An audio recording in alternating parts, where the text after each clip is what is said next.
Everybody,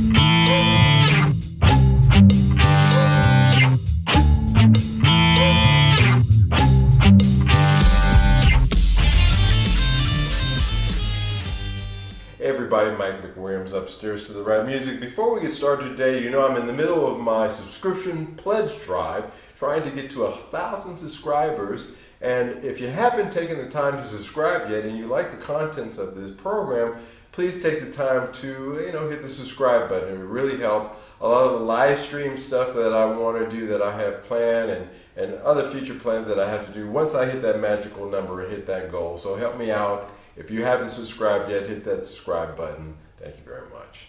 Okay, on to today's news. The first story that we're going to cover today comes out of the States from Mike Matthews over at Electro-Harmonix. As you know, Electro-Harmonix is a producer of vacuum tubes. As a matter of fact, they're the only manufacturer and distributor who owns their own factory. So when they have something to say, you better pay attention to it. And Mike Matthews is pointing out, and he says, and I quote, "There is a worldwide panic on availability of vacuum tubes." Now, why is this? Well, apparently, as you know, in the world, there's only 4 vacuum tube producers. And currently, one of them in China has shut down.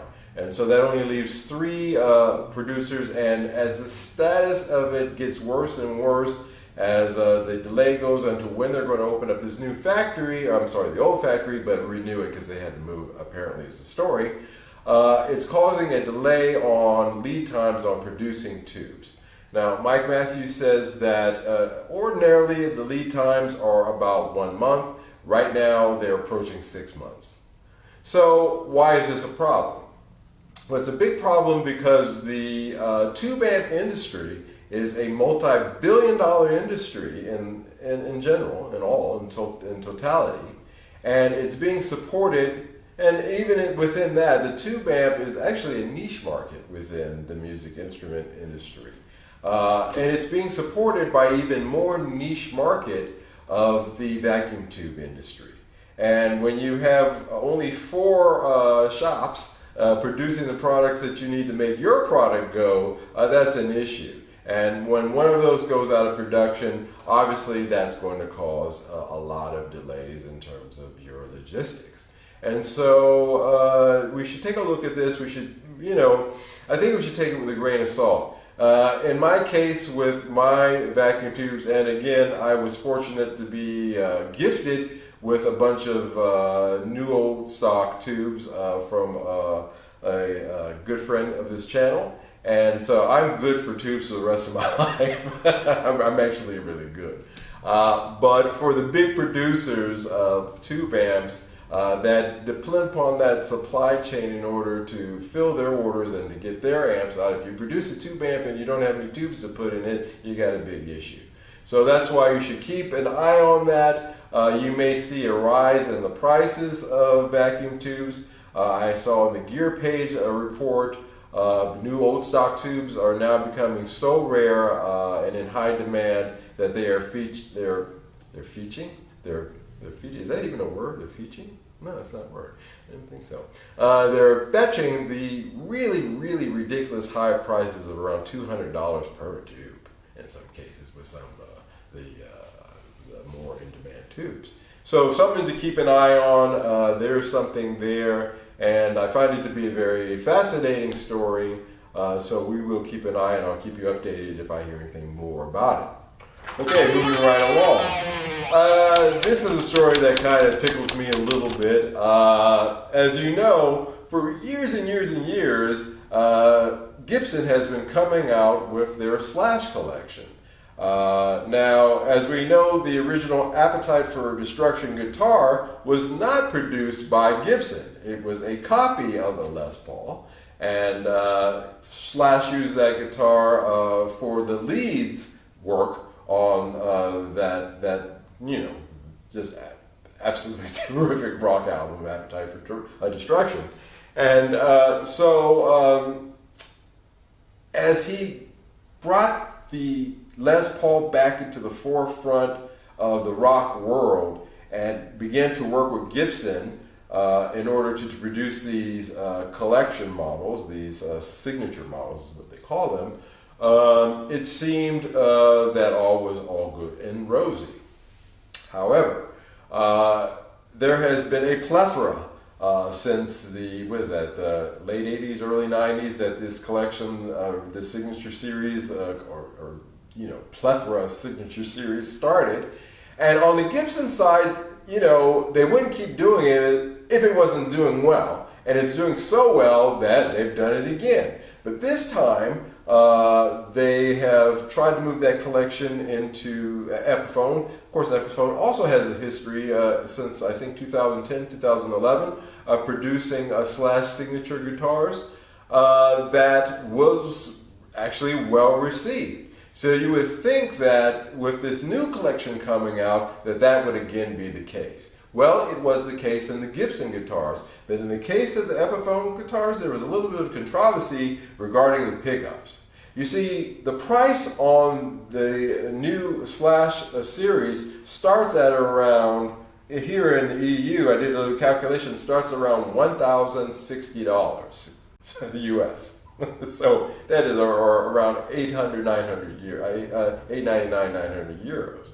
And really, at that price point, you would think that these would have, like the 59 here, had bus burker pickups in it, 2 and 3s, that the Slash Epiphone would have actual Slash burst bucker pickups in it as well. But as it turns out, it did not. It came with Pro Buckers, which are pretty good pickups, kind of, sort of, maybe. I'm not a big fan of the Pro Bucker pickups, but there's a lot of people out there who do like them. However, they don't like them at the price of $1,060 for a guitar that doesn't even come with a case. So a lot of people are screaming foul on this one.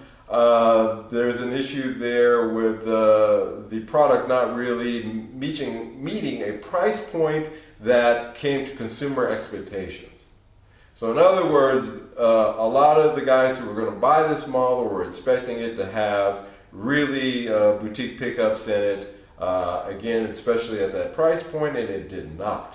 And so it ended up being kind of a bust, I think, in the end for Epiphone, because the number of YouTube videos that are on the negative side for this product launch are really outweighing the paid ones, in other words, ones that received a free one and they're demoing it, and those type of shows and programs. You pretty much know they are for what they are when you see them. But from the normal guys like myself, there's a lot of a downside to that particular release. And that's not a good thing, and that's going to lead into our next story about what I think is going to be the future of Gibson and Epiphone. I think this move by the new management at Gibson to do this inspired by Gibson range within Epiphone is the first steps to moving out a lot of the lower end Gibson ranges. For example, the Les Paul Special and Les Paul Juniors, I think, and in the Tribute, actually, to be honest, as well. I think that in the future going forward, Gibson is gearing up to just focus on what they focus in on best, and that's producing the SG, the higher end SGs, the Les Paul standards, and of course the stuff that's coming out of the custom shops. I think that lower price point below, let's just say $1,800 mark, is something that they're no longer probably looking to produce within Gibson USA. They can easily move all the models that I just discussed with you over to Epiphone. Epiphone is showing that they have the ability to up the quality of their productions of their models. For example, this Epiphone here behind me, the Les Paul 1959, is actually a far superior guitar in every way, in my opinion, and just about everybody else generally, unless you care about what's on the headstock over the Les Paul Tribute. So you may even see the Les Paul Tribute getting moved out as well, getting taken up and completely erased out of the line, and Epiphone filling that in with models like these. So that would be an interesting thing. The problem therein lies that is that they're overcoming that viewpoint of Epiphone of being a low price, low tier student model budget basement brand. They're elevating the brand up. But much like we saw, I don't know if you guys follow film or anything like that, with Star Wars, the Disney Star Wars, well, they decided to take away their core audience that liked the old stories and create these new stories, and that created a divide where nobody was happy with it.